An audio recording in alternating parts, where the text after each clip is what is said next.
BNSS का section 4 बताता है कि जितने भी ऑफेंसेस हैं अंडर बीएनएस, ठीक है, नए वाले आईपीसी में जितने भी ऑफेंसेस हैं उनकी इन्वेस्टिगेशन, इंक्वायरी, ट्रायल या जो भी तरीके से उनसे डील करना है वो बीएनएसएस के हिसाब से डील करने का।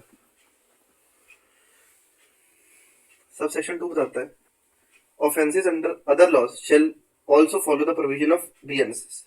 तो मान लो पोक्सो है, पोक्सो भी बीएनएसएस के प्रोविजन को फॉलो करेगा। पर अगर कोई स्पेसिफिक एनेक्टमेंट है that regulates the manner or place of investigation, inquiry, trial या other dealing with such offenses, तो that enactment will prevail। अब मान लो पोक्सो में अलग प्रोसीजर दे रखा है पर सारा प्रोसीजर नहीं दे रखा पोक्सो में, तो जितना दे रखा है वो पोक्सो का प्रोसीजर फॉलो होगा, बाकी बीएनएसएस का प्रोसीजर फॉलो होगा।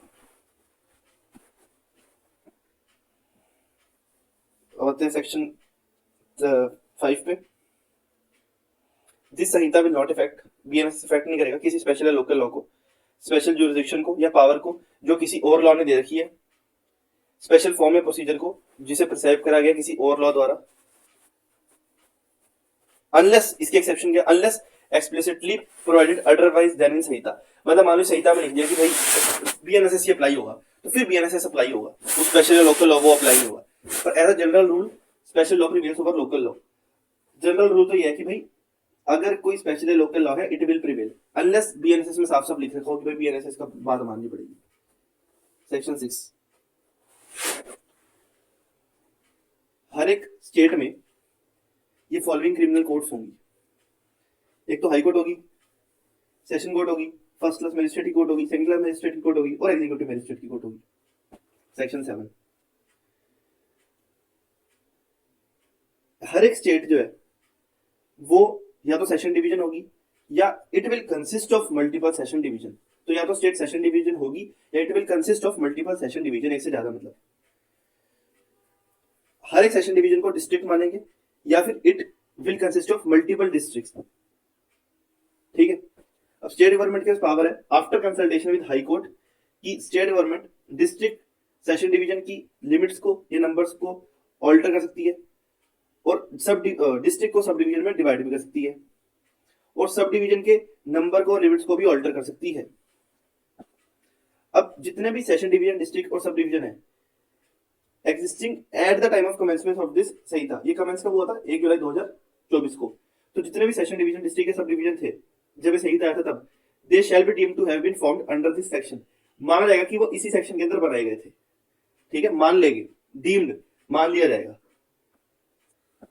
Section 8, a court of session, इसका पर्पस ये होता है कि एक स्टेट बहुत बड़ी होती है तो उसे ना बांट देती है काम, जुडिशियल पर्पस के लिए, एडमिनिस्ट्रेटिव पर्पस के लिए उसे बांट देती है सब सेशंस में, सेशन डिवीजन में, मतलब डिस्ट्रिक्ट में, सब डिवीजन में, ताकि काम आसानी से हो जाए। सेक्शन 8, कोर्ट ऑफ सेशन हर एक सेशन डिवीजन के लिए इस्टेब्लिश करेगी state government.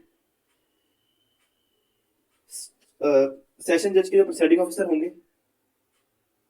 Sorry court of session के जो प्रिसाइडिंग ऑफिसर होंगे वो होंगे सेशन जज और उन्हें हाई कोर्ट अपॉइंट करेगी। हाई कोर्ट एडीजे अपॉइंट भी कर सकती है। हाई कोर्ट में अपॉइंट एडिशनल सेशन जज to exercise jurisdiction in court of session. तो मतलब सेशन जज का तो अपॉइंटमेंट मैंडेटरी है, शैल लिखा हुआ है। ठीक है, हाई कोर्ट करती है, पर एडीजे का अपॉइंटमेंट मैंडेटरी नहीं है, में लिखा हुआ है। एडीजे का एग्जाम भी होता है, हायर जुडिशरी एग्जाम जिसे कहते हैं। ठीक है, और प्रमोशन होकर बंदा बन जाता है। A session judge of one division may be appointed as an ADJ of for another division। मतलब एक सेशन जज जो है वो दूसरे डिवीजन का एडीजे भी हो सकता है। एक आदमी एक डिवीजन का तो सेशन जज है और दूसरे डिवीजन का वो एडीजे हो सकता है। जज can sit and dispose of the cases at the place in other division as directed by the high court. High court बताएगा कि कहां पे जाके काम करना है। अगर सेशन जज का ऑफिस वेकेंट है, खाली है, तो हाई कोर्ट ऑथराइज कर सकते हैं एडीजे को, और अगर एडीजे भी अनअवेलेबल है तो सीजेएम को to handle urgent applications. Court of session वहां बैठेगा, मतलब कोर्ट ऑफ सेशन वहां पे होगी जो हाई कोर्ट नोटिफाई करेगा।